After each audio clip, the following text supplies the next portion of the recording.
Renan, eu vou começar te perguntando, por que o senhor quer se eleger presidente em 2026? Esse é um desafio que nós temos, que é de tornar o Brasil um país respeitado pelo mundo e capaz de executar interna e externamente o seu destino. E qual é o nosso destino? Nós somos a maior experiência tropical do mundo. Nós somos uma nação capaz de conjugar raças, credos e um tipo de cultura, vamos dizer, único. Nós temos uma matriz que é africana, portuguesa e indígena. Criamos esse caldeirão e temos como oportunidade fazer uma síntese que torne possível a convivência entre os diferentes. Então o Brasil tem um papel global que é único. É diferente do papel dos Estados Unidos, é diferente do papel da China, é diferente do papel da Europa. Até agora esse projeto ele é um misto de fracasso com sucesso. Nós temos grandes experiências civilizacionais, grandes experiências empresariais, ao mesmo tempo que nós temos grandes fracassos sociais, grandes fracassos inclusive culturais. Resolver esse dilema é resolver também a questão do próprio Sul Global e América Latina. Um Sul Global forte, uma experiência forte de Sul Global, somada a uma experiência de América Latina que seja, vamos dizer, de se dar orgulho, é tornar o Brasil um dos 5 países mais importantes do mundo, um dos países capazes de dar as cartas junto com os Estados Unidos, com China, com a União Europeia, com a Índia, no jogo geopolítico mundial. Um país capaz de ser respeitado pelos seus produtos, pelas suas marcas, pelo seu tipo de democracia que tem a oferecer. Um país que tenha ordem interna, que faça com que as pessoas mais pobres possam se tornar ricas e ascender socialmente, que faça com que as pessoas possam andar com seus aparelhos celulares na rua, com seu carro sem um filme, que essas casas não tenham muro, que a gente seja um país bom, feliz, fácil de se viver, fácil de se trabalhar, fácil de se produzir. É um país que, quando vá lá fora, seja altivo, demonstrando que ele tem suas qualidades, tem sua força, e não alguém que se comporta, como acontece hoje, como uma espécie de Zé Carioca. A gente é o engraçadão do mundo, que tá lá com a Anitta rebolando, que chama o pessoal pra Copa e diz que tem que ir pra um boteco, curtir Belém do Pará. Não é isso, sabe? A vida precisa ser sob sua força e sua expressão, e o Brasil tem que ser isso, e quero ser presidente para tornar o Brasil um país assim. O processo histórico que gesta o MBL, ele começa ali em 2013, né, com a mobilização da classe média, indo para as ruas, protestos que, no geral, eram contra um sistema político corrupto, considerado ineficaz, né, eram protestos amplos nesse sentido. Depois tem uma maré de operações contra a corrupção, o impeachment da então presidente Dilma e a popularização do pensamento conservador. No ano em que nós estamos, 2025, um político distante desse espírito do tempo, que é o Lula, é o presidente da República. O senhor avalia que esse processo histórico se rompeu em algum momento e por quê? Sim, foi o Bolsonaro, né? O Bolsonaro é a anomalia do processo. É uma pergunta ótima, porque é uma pergunta, no fundo, sobre uma análise de longo prazo. E claramente os erros do bolsonarismo permitiram a volta de uma expressão de poder extemporânea, que é o Lula. O Lula não deveria estar de volta ao poder. O ciclo do PT acabou, tanto que o Lula é presidente da República e ninguém sabe exatamente qual o projeto deles. Eles começaram com uma história, não, nós vamos trazer picanha e não sei o que era muito mais marketing do que qualquer outra coisa, e no fim eles terminaram taxando as pessoas, especialmente a classe média, e querendo dar benesses para as pessoas mais pobres para comprar voto. Então, é uma experiência que não deveria estar acontecendo agora. Uhum. Ela só acontece porque, a partir de 2019, a direita ascende ao poder através do Bolsonaro, e a direita chega como meme, mas sem projeto. Então, meme tinha um monte. O Bolsonaro começa falando de Golden Shower ali, as primeiras experiências de mandato dele lá, ele era todo engraçadão, fazia piadas, arrumava as brigas dele, mas ele não sabia o que fazer em termos de saúde, em termos de educação, em termos de segurança, mesmo em termos econômicos. Era uma repetição de uma cantilena liberal, que é necessária em muitos termos, mas padecia de imaginação. Então, é óbvio que o problema foi o Bolsonaro. O Lula só tá aí porque o presidente em 19 foi o Bolsonaro. Perfeito. E ainda nessa questão do processo histórico, o MBL ele exerceu esse papel de liderança, em especial na questão da mobilização da classe média. E em 2018, principalmente, houve ali uma efetivação do que os senhores mesmo defenderam e sempre pregaram, que é a mobilização das pessoas em campanhas políticas. Então, doações diretas para as campanhas, enfim. Depois das eleições de 2018, isso decaiu, né? Esse fenômeno não voltou a se repetir. O senhor mesmo já reconheceu que hoje, sem fundo eleitoral, não é possível concorrer em eleições, né? É praticamente uma missão impossível aí conseguir eleger alguém. Há algum caminho para engajar novamente a classe média na política? Os senhores pretendem preencher esse espaço de alguma forma? Eu acho que a classe média, ela, de modo geral, ela está sempre engajada quando comparada com as demais classes sociais, né? Quem faz política nas democracias ocidentais, por via de regra, é a classe média. A elite, ela opera política, e as pessoas mais pobres, elas acabam sendo alvo de um marketing de um lado ou de outro, né? Isso, infelizmente, num modelo de país muito desigual como a gente tem, funciona assim. A classe média brasileira, e se eu fizer um recorte de idade e eu pegar as gerações mais novas, eles estão desengajados mesmo. E aí agora com esse, vamos dizer, com a nova natureza política da tal da geração Z, que é o que todo mundo comenta, você está vendo uma mudança nesse perfil, nesse padrão. Então a geração Z vem muito engajada, muito radicalizada, as mulheres à esquerda e os homens à direita.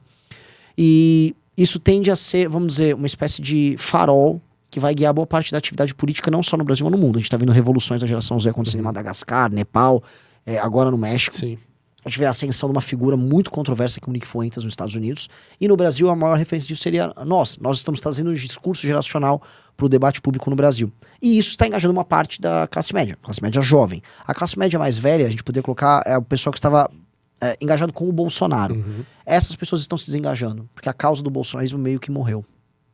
E é possível trazer essas pessoas pro projeto de vocês? Fala, meus queridos, aqui quem fala é o Alan do canal Inevitável Cortes, e no meu segundo mês postando cortes aqui no YouTube de figuras do Partido Missão e do MBL, eu faturei cerca de 25 mil reais, ou um pouquinho mais de 4 mil dólares. E se você tem interesse em estar criando o seu próprio canal de cortes, eu preparei um treinamento 100% focado, mostrando o passo a passo para você estar conseguindo fazer seus cortes de figuras do Partido Missão e do MBL. Para acessar o treinamento é só clicar no primeiro link da descrição ou ler o QR Code que está aparecendo aqui no meio da tela agora. Sim, os jovens virão.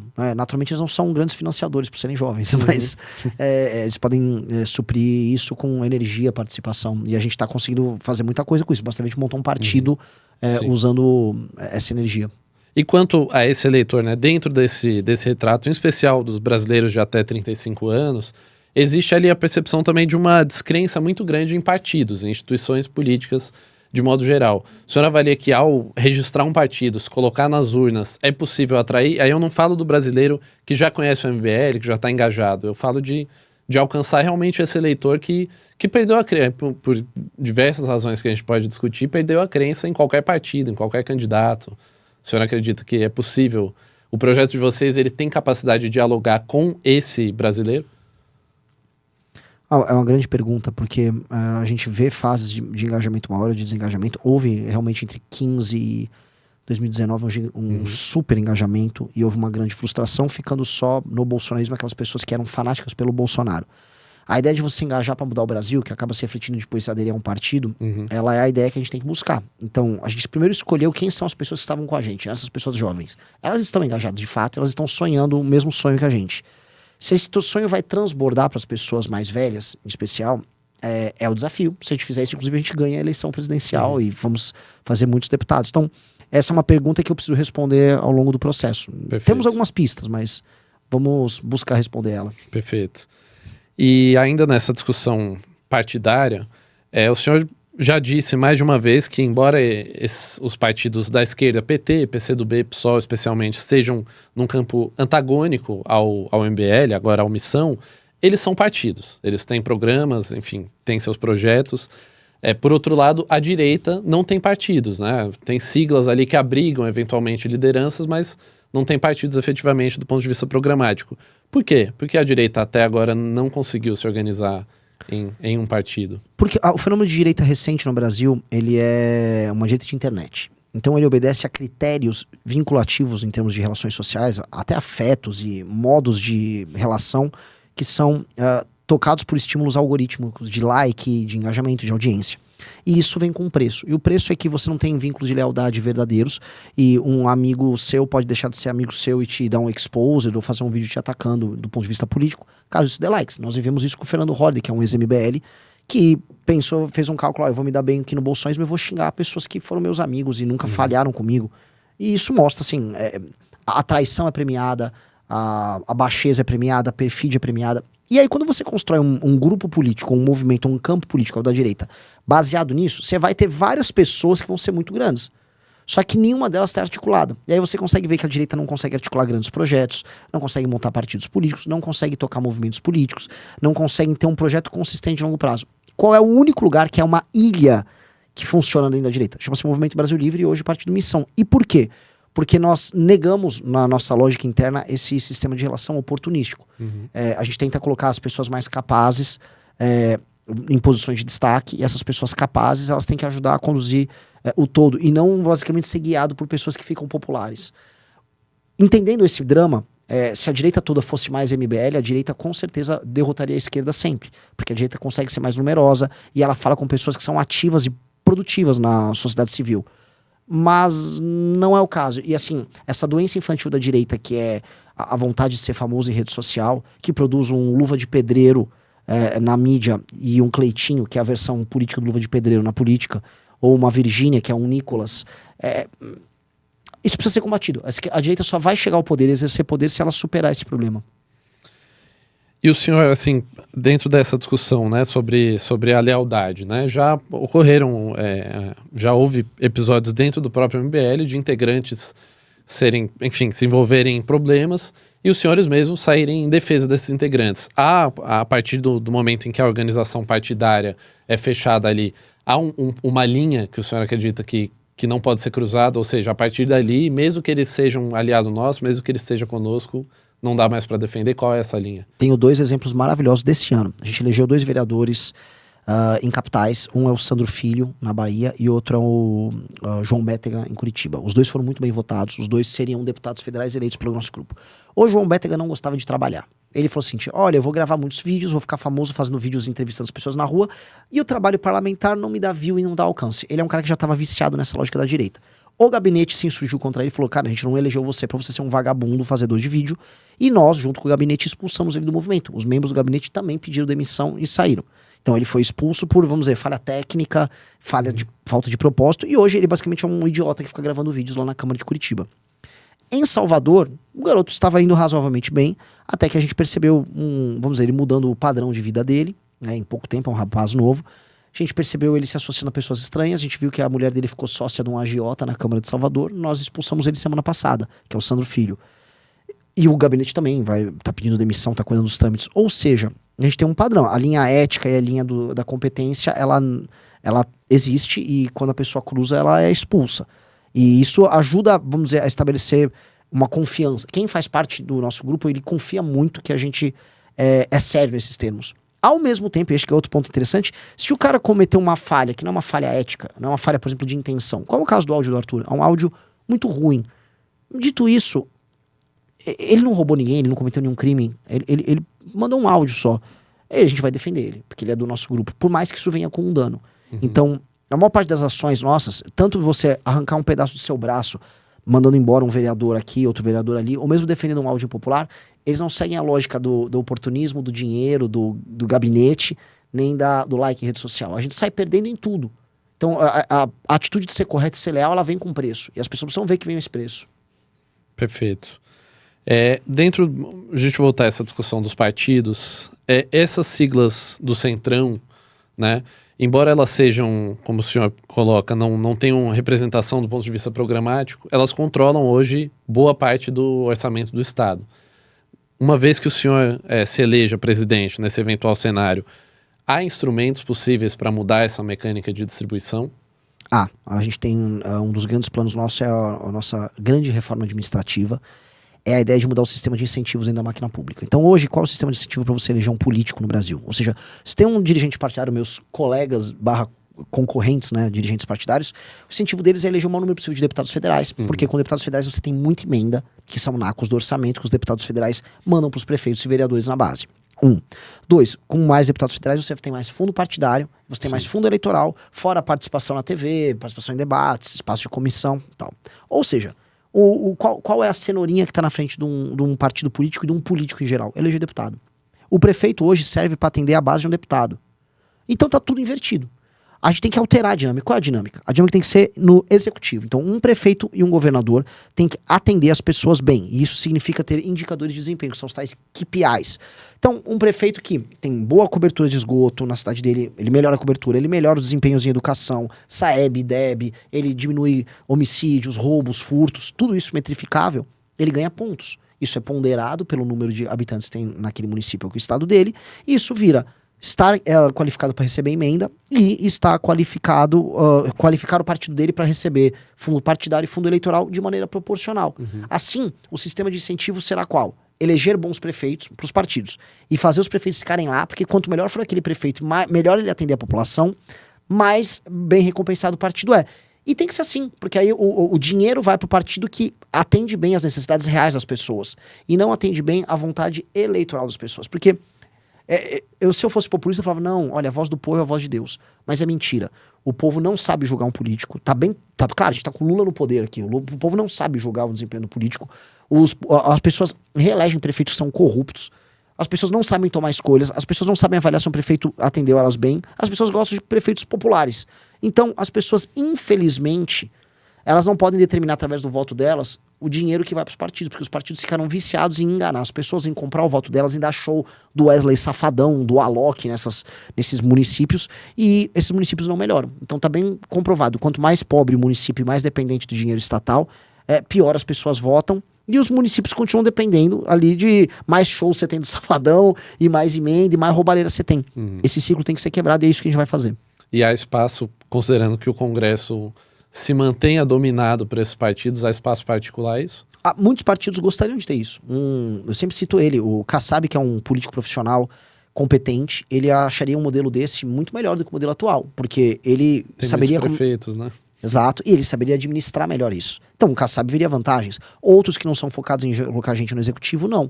Então, a dinâmica ia premiar alguns e iria recompensar mais uns e ele ia acabar punindo outros. E o jogo tá aberto, mas ainda existiria o fundo e ainda existiriam as emendas. O que eu tô querendo trazer isso o fundo e a emenda se tornam baratos quando você muda de verdade a vida das pessoas. Eu tô falando de ganhos multitrilionários quando comparados a alguns gastos. Emendas são 30, 40, 50 bilhões, dependendo do orçamento anual, e o fundo é 5 bi ao todo. Entendeu? Não gosto deles, mas se esse é o jogo, que esse jogo sirva de recompensa para os melhores. O senhor, na penúltima resposta, citou essa questão que a voz do povo não é a voz de Deus, né? Vox Populi não é Vox Dei. Que é uma frase que o senhor já disse algumas vezes.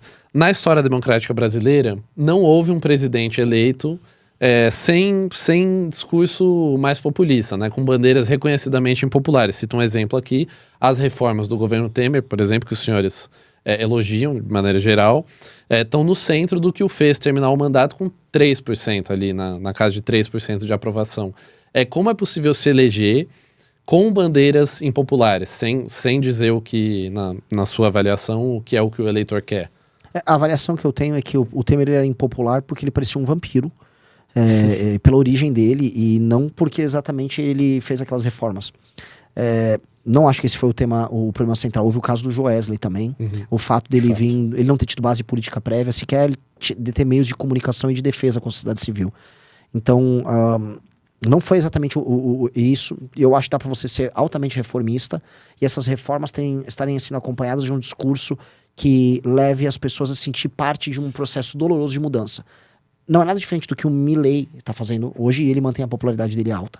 Então o Milei está conseguindo fazer essas reformas altamente impopulares de maneira contraintuitiva para muita gente.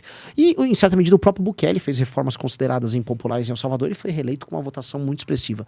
Essas coisas têm que ser parte de um contexto maior. Ou seja, eu estou enfrentando os privilégios da máquina pública, reduzindo desigualdades regionais, ao mesmo tempo que eu estou decretando guerra ao crime organizado. Isso tudo é parte da mesma guerra. As pessoas têm que entender o todo. Ela fala, eu tô vivendo uma guerra de libertação aqui. Esses são os remédios amargos que eu vou pagar. Mas se você fala que você vai ter um remédio amargo, você no começo pode até não cativar alguns, mas você cativa os melhores. E os melhores vão convencendo os demais. Eu não tenho medo de falar coisas impopulares e eu acho que um político não tem que ter esse medo, porque o líder lidera.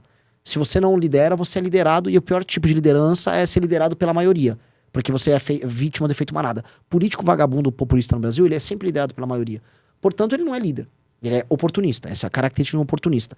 Eu vou rodar o Nordeste e o Norte, eu vou falar para a população do Maranhão que o Maranhão é um estado pessimamente administrado, que seria melhor se ele fosse administrado por um interventor federal do que pela classe política corrupta do Maranhão. Eu vou falar que as pessoas que são maioria, que estão recebendo Bolsa Família, não estão trabalhando, elas são um peso para os outros maranhenses que trabalham e que a gente vai ter que fazer todo mundo trabalhar. Município que tiver com mais de 40% das famílias e das pessoas vivendo no Bolsa Família vão ter frente de trabalho, sim, porque o restante da população está pagando e quer ver, no mínimo, essas pessoas que estão recebendo esse dinheiro cuidando bem da cidade delas, pra gente não ser vergonha internacional, como a gente passou agora em Belém.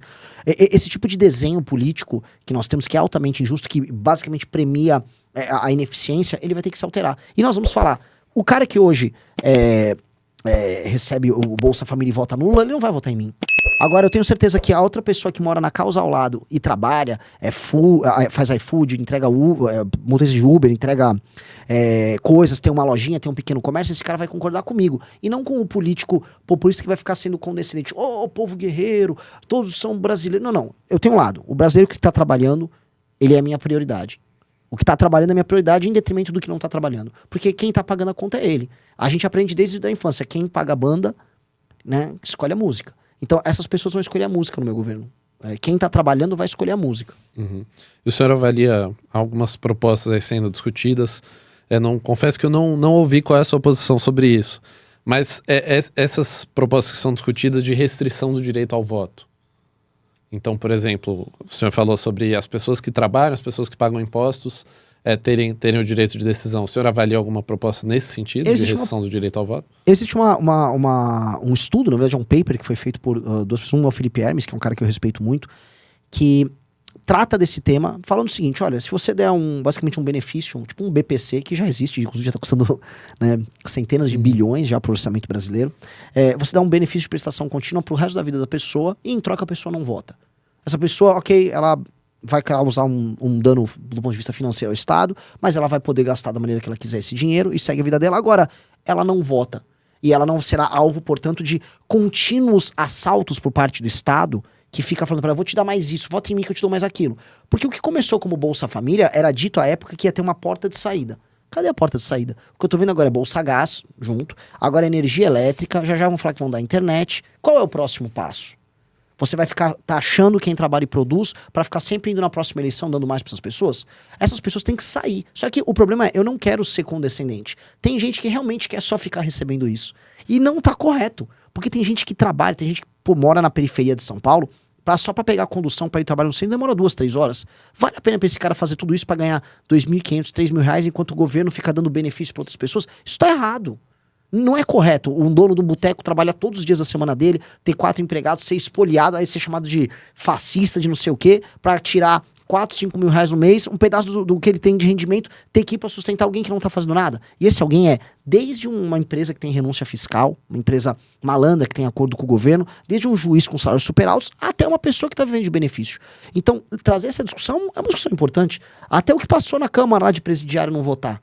A gente tem que discutir democracia pra quê? A democracia que nós temos é uma democracia que é justa? Tá valendo a pena? Olha, tá muito cara pra todos nós. Eu sou um democrata, eu acredito em democracia, mas eu acredito em justiça também. E não tá bacana o modelo atual.